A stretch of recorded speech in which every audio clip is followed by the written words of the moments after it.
खुलुमबाय स्टुडिअ दं आं राजीव बसुमतारी बे समाव नोंथांमोना मिथिगौ दि आसाम रां बावजा जुथुमाया सोलिगासिनो दं आरो बे सोलिबाय थानाय समाव बिपिएफनिफ्राय देरहालांनाय दुर्गा दास बर' बिथांनि मोनसे गिदिर दाबि दिखांनाया दिनैनि समाव गोबां सावरायजागासिनो दं जाय समाव गोलाव समनिफ्रायनो माहारियारि आफादजों लोगोसे बर' हारिनि नाङैनो माखासे हारिफोरनि एसटि होनायनि हेंथायै गोख्रों गसंबोदों दा बे समावनो दुर्गा दास बर' बिथाङा आसाम रां बावजा जुथुमायाव माखासे मानि दाबि दिखांनाय बाथ्राया दिनैनि समाव सावरायजागासिनो दं जेराव बे समाव आलफानि गोरोबथाजों लोगोसे बिटिआरनि सिङाव थानाय कुच राजबंशी आरो आदिबासिफोरनो एसटि होनायनि खामानिखौ थाबैनो मावफुंनांगौ होननानै बिथां एमएलए दुर्गा दास बर' बिथांमोननो बिटिआरनि एमएलए दुर्गा दास बर' बिथाङा आसाम रां बावजा जुथुमायाव राजबंशी आरो आदिबासिफोरखौ एसटि खालामनांगौनि खामानिखौ मावलांनांगौ थाखाय खावलायदों आसाम रां बावजा जुथुमायाव आरो बेखौ लानानै दिनै समाव बर' हारि नाङैनो सावरायदों जाय समाव थांनाय 2020 मायथाइनि 27 जानुवारि खालाराव बिटिआर गोजोन गोरोबथा जानानै थांदोंमोन आरो बे बिटिआर गोजोन गोरोबथाखौ बर'नि माहारियारि आफाद दुलाराय बर' फरायसा आफादजों लोगोसे एनडिबिनि थामहिनबा 34 बोसोर बर' हारिनि थाखाय संग्राम खालामबोनाय मोनब्रै एनडिबि फेक्सनजों बिटिआर गोजोन गोरोबथाखौ खालामनाय जादोंमोन आरो बे बिटिआर गोजोन गोरोबथानि गेजेरजों एनडिबिनि गोबां बारग' एनडिबि बिथांमोननि गोबां खामानि मावनांगौ दं नाथाय बिथां दुर्गा दास बर' बिथाङा आसाम रां बावजा जुथुमायाव सावरायालासिनो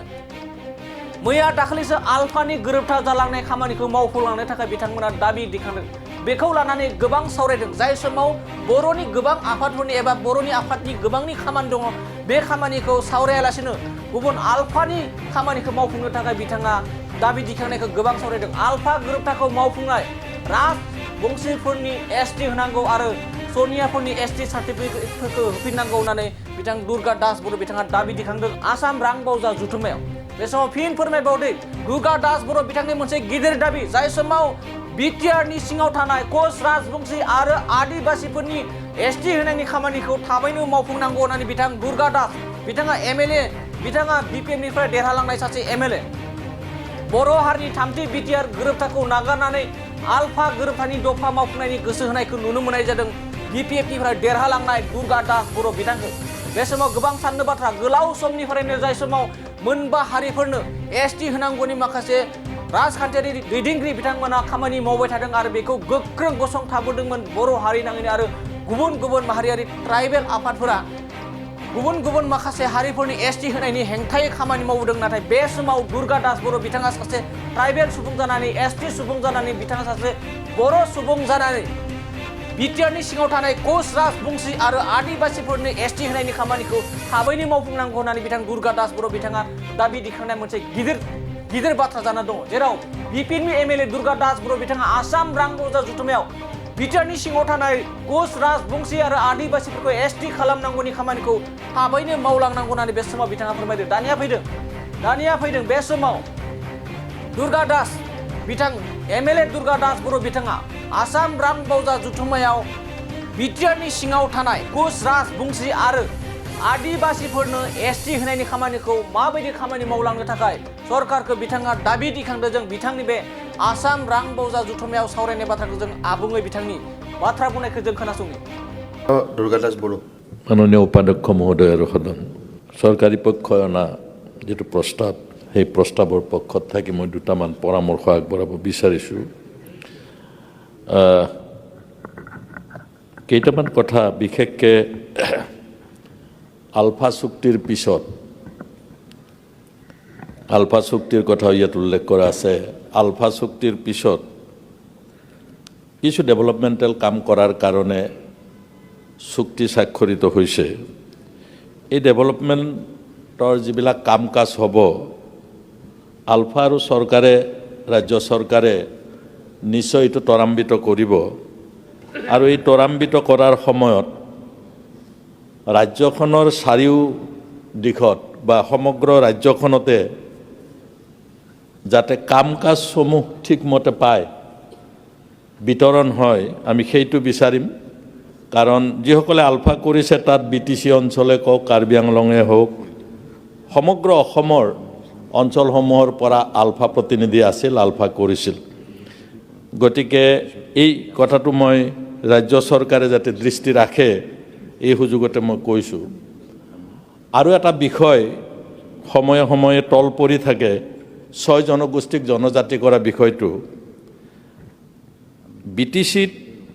আৰু বৰ্তমানৰ BTRত যেহেতু 6 জনগোষ্ঠী তাত নাই, 2টা জনগোষ্ঠী আছে। ইতিমধ্যে BTCৰ ফালৰ পৰা পৰামৰ্শ আগবঢ়াই থোৱা আছে আনুষ্ঠানিকভাৱে যে কোচ ৰাজবংশীসকলক আৰু আদিবাসীসকলক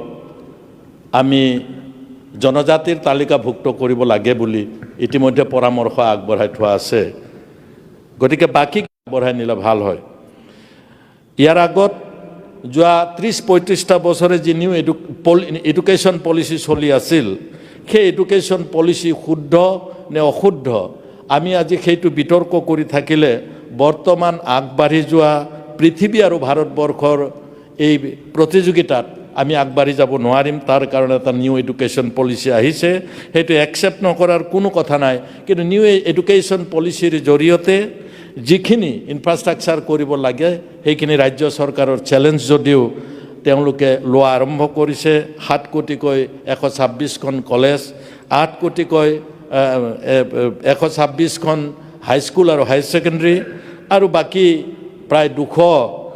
হাইস্কুল হায়াৰ ছেকেণ্ডেৰী তেওঁলোকে মডেল হিচাপে কৰাৰ কাৰণে যি পৰিকল্পনা কৰিছে, মই ভাবোঁ নিউ এডুকেশ্যন পলিচিৰ যি চেলেঞ্জ তাৰে অন্যতম হিচাপে এইটো লোৱা হৈছে। ইয়াৰ উপৰিও আমি জানো যে যিবিলাক কলেজ বিশ্ববিদ্যালয় কৰা হৈছে, যিবিলাকৰ পৰা বাইভাৰ্কেট কৰা হৈছে, এমালগেমেশ্যন কৰা হৈছে, এই আটাইবিলাক বিষয় নিউ এডুকেশ্যন পলিচিৰ ভিতৰত তেখেতসকলৰ এটা চেলেঞ্জ যে হৈছে চৰকাৰৰ, সেইটো হয়। এই প্ৰত্যাহ্বান গ্ৰহণ কৰাৰ কাৰণে মই ৰাজ্য চৰকাৰক এই সুযোগতে ধন্যবাদ দিছোঁ। আমি জানো যে অৰুণোদয়ৰ কথা খুব সাংঘাতিক ধৰণে অৰুণোদয়ে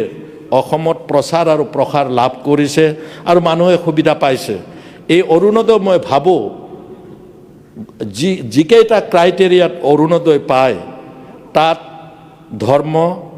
কাষ্ট, কমিউনিটি একো নাৰাখাকৈ দিবলৈ চেষ্টা কৰা হৈছে যদিও বহু ঠাইত অৰুণোদয় পাবৰ সময়ত ক'ৰবাত ৰাজনৈতিক সিদ্ধান্তৰে দিয়া হৈছে। সেইটো বিভাগে আৰু ভালকৈ চায় যাতে তেনেধৰণৰ ৰাজনৈতিক চিন্তা চৰ্চা তাত স্থান নাপায়। মাত্ৰ তেওঁলোকে যিসকলে ক্ৰাইটেৰিয়াত পৰিছে, ক্ৰাইটেৰিয়াত পৰাসকলে যাতে অৰুণোদয় পায়, আমি সেইটো বিচাৰিম। মই এই সুযোগতে যিহেতু ৰাজ্য চৰকাৰক এটা কথা ক'ব বিচাৰিছোঁ, শৰণীয়া আৰু মদাহী, বিশেষকৈ শৰণীয়াসকলৰ কথা ক'ব বিচাৰিছোঁ। শৰণীয়াসকলক এতিয়া চাৰ্টিফিকেট দিয়া গুৱাহাটী উচ্চ ন্যায়ালয়ে বন্ধ ৰাখিছে। শৰণীয়াসকলৰ নিজৰ যি मोनसे गोजोनथाव खौरां। क'क्राझार सहरनि जेडे र'डजों नांजाबनाय गोजोनपुरि रयेल एनफिल्ड श'रुमनि गोजौआव थानाय आइ आफा BM इन्स्टिटिउट अफ पेरामेडिक्स बेखेवदों। बे आइ आफा BM इन्स्टिटिउट अफ पेरामेडिक्सआ नोंथांमोननो लानानै फैदों देहा जोथोन लाखिनायनि माखासे आयदाफोरनि 2024-2025 मायथाइनि मुं थिसननाया फैगौ 15 जानुवारिनिफ्राय जोबथा मार्च दानसिम सोलिगासिनो दङ।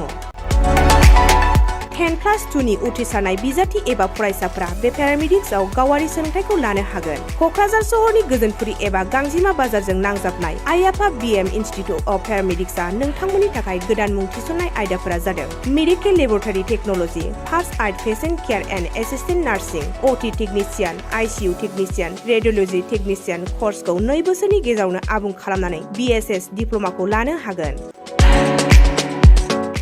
लोगोसे गासैबो डिप्ल'माखौ लानायनि उनाव सोरखारि साख्रि मोननायनि सुबिदाबो दङ। जुदि नोंथांमोनहा बेफोर कर्सनि थाखाय गोदानै मुं थिसननो गोसो दङब्ला आइ आफा BM इन्स्टिटिउट अफ पेरामेडिक्सनि नैबे जानबुं नम्बर 9395899391 एबा 8638391746 आव थोंजों सुलाद लाहरनो हागोन।